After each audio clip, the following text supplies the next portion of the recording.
عرض سلام و ادب خدمت همه عزیزانم. ببینیم پیام کائنات امروز برای شما چی هست. نیت کن عزیزم تا منم ورقا رو برای شما بچینم.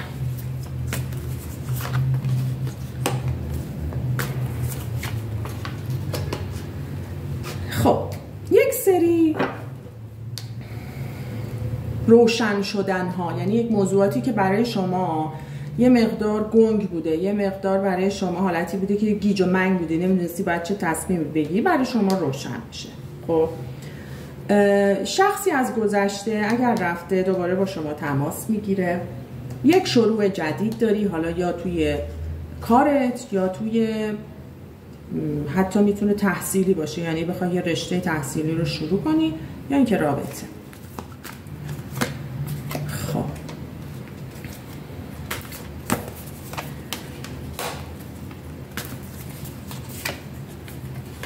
اگر خانوم هستی خب و متأهلی، اینو میخوام بهت بگم، تصمیم اگر گرفتی به جدایی، اون آقا نمیذاره. یک سری به هم ریختگی ها داری، خب یک سری به هم ریختگی ها برای شما دیده میشه، یک سری بی‌نظمی ها، ولی در نهایت دوتاتون دوباره با هم دیگه این. یعنی میخوام اینو بگم اگر واقعا تصمیم گرفتی به طلاق و نیتت این بوده، پیامی که داره به شما میده میگه این بی‌نظمی ها رو حل کن، خیلی چیزا سر جای خودش قرار میگیره و زود اقدام نکن.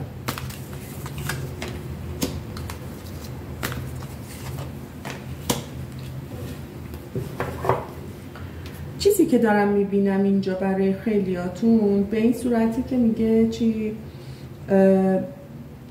یک خطر، یک چیزی که باید احتیاط کنی برای شما هست. امروز یه مقدار مراقب باش، احتمال اینکه خطری تهدیدت کنه هست. حتی این ورق 9 چوب دستم که اومده اینو داره تایید میکنه، میگه یه مقدار مراقبت کن. اگر داری تصمیم جدی امروز برای یه سری کارات میگیری یا دو احتیاط کن، خیلی زود اعتماد نکن. و در نهایت هم برای خیلی ها به این صورته که میگه خیلی از کارهایی که برای شما مدت ها مسکوت مونده، یعنی نمیدونی که چی میخواد بشه، هیچ روشن شدگی توش وجود نداشته، امروز برای شما روشن میشه و نتایج شگفت انگیزی از تصمیماتی که تا الان گرفتی، تلاشایی که تا الان گرفتی میبینی.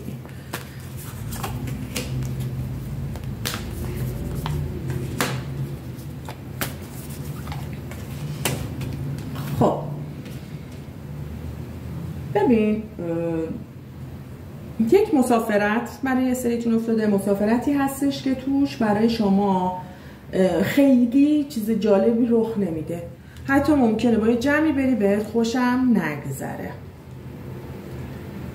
یا اینکه اگر مثلا مسافرتیه که میخوای بری یه چیز کاری برات روشن بشه نمیشه. اینو من بگم، من چیزی که از انرژی ورق میگیرم، چیزی که شهودم به میگه رو معنی میکنم که الکی به شما امیدواری بدم نیستش.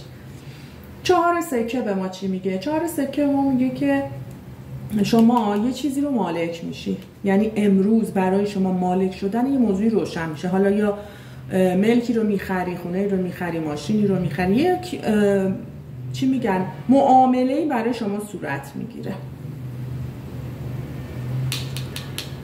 سرقت برای خیلیاتون هست، حواستون باشه یه ذره چیز میزاتون رو به قول معروف قرص و محکم بچسبید.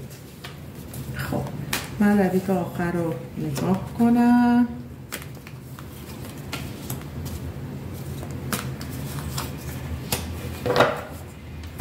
برای خیلی از خانوم ها افتاده که لحاظ مالی امروز یک سری مسیر مالی برای شما باز میشه، براتون روشن میشه، توش میافتی. اگه میخوای کاری رو شروع کنی، اگر جایی رفتی فرم استخدامی پر کردی، این اتفاق برای شما میفته.